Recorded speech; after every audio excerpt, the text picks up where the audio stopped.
Good morning, everyone. It's Tuesday, April 2nd, 2024.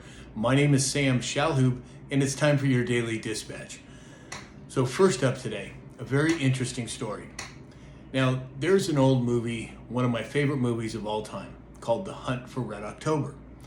And those of you who have seen it, you know the storyline behind it. Well, here's an interesting article that came out from Naval News yesterday. The U.S. Navy's first submarine is fitted with a silent caterpillar drive. Submarines use stealth to dominate the seas, presenting an elusive yet deadly threat.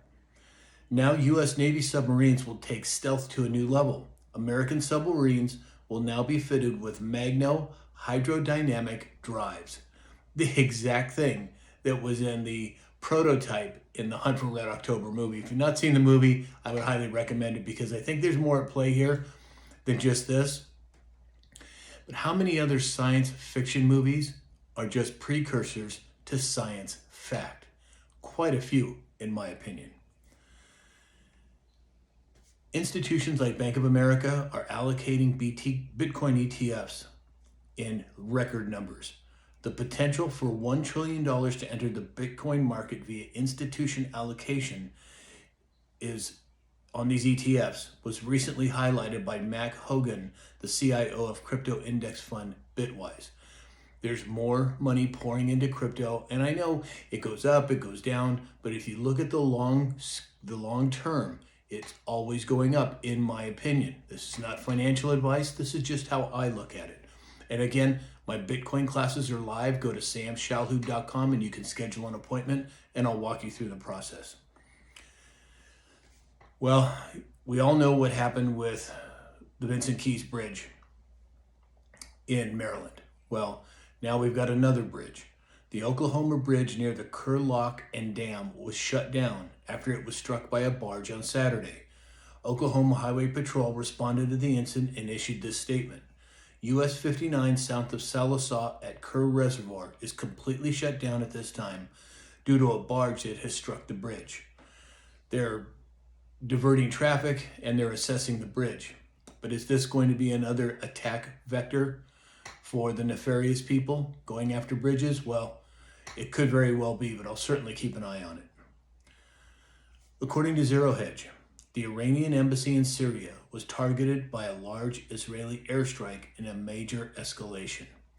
And I understand that Iran is threatening severe and swift repercussions to that attack. Not a good place to be at this point.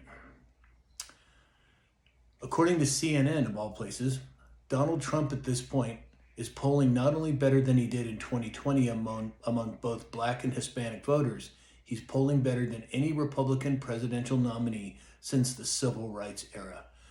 President Trump is unstoppable. No matter what they come out with the mainstream media, he's inevitable, in my opinion. According to Badlands Media, the National Archives hands the GOP more Biden emails. The National Archives announced this week that it has provided nearly 6,000 pages of emails to the House Oversight Committee. This release comes as part of the GOP-led panel's investigation into Joe Biden. More exposure taking place, and I, for one, think that's a good thing.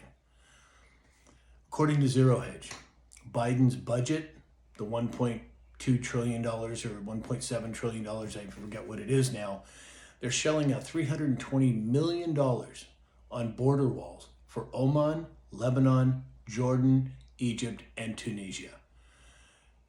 Unsustainable, unacceptable, and at the very least, it's getting exposure so we can hold them to account. According to Wall Street Silver, a company just spewed so much chemical fertilizer into a river in Red Oak, Iowa, and Missouri that it has killed almost 800,000 fish over 60 miles so far. Now, is this another example of the food processing plants that have been taken down, the cattle farms that have been set on fire? I would love to hear your opinion on this, but this is a major development, and this is something that's going after, again, our food supply, something to certainly keep an eye on. According to Zero Hedge, California's deficit is $222 billion, and the state is $1.6 trillion in debt. Now, here's something that's interesting. A year ago, year and a half ago, magically here in California, we had a $32 billion surplus. And then it was a $60 billion deficit. And then it was a surplus. And then it was a deficit. They're cooking the books, at least in my opinion. This is crazy. Now it's $222 billion with $1.6 trillion in debt. Unacceptable, and things will change here. And then lastly today, a judge rejected Hunter Biden's request to dismiss tax charges, court documents show. Now, I know this doesn't seem like it has a lot of teeth, but let's remember, when they got Al Capone, they didn't get him for all the nefarious things that he did. They got him on tax evasion. So, this is a move in the right direction, in my opinion. So that's all we have for today. Please, if you'd like to support this channel, go to samshalhoub.com. You can simply buy me a cup of coffee. You can buy some great products from My Pillow using the discount code SAM, or just say hello. And in the meantime, I hope that you have a great day and week, and we'll talk again soon.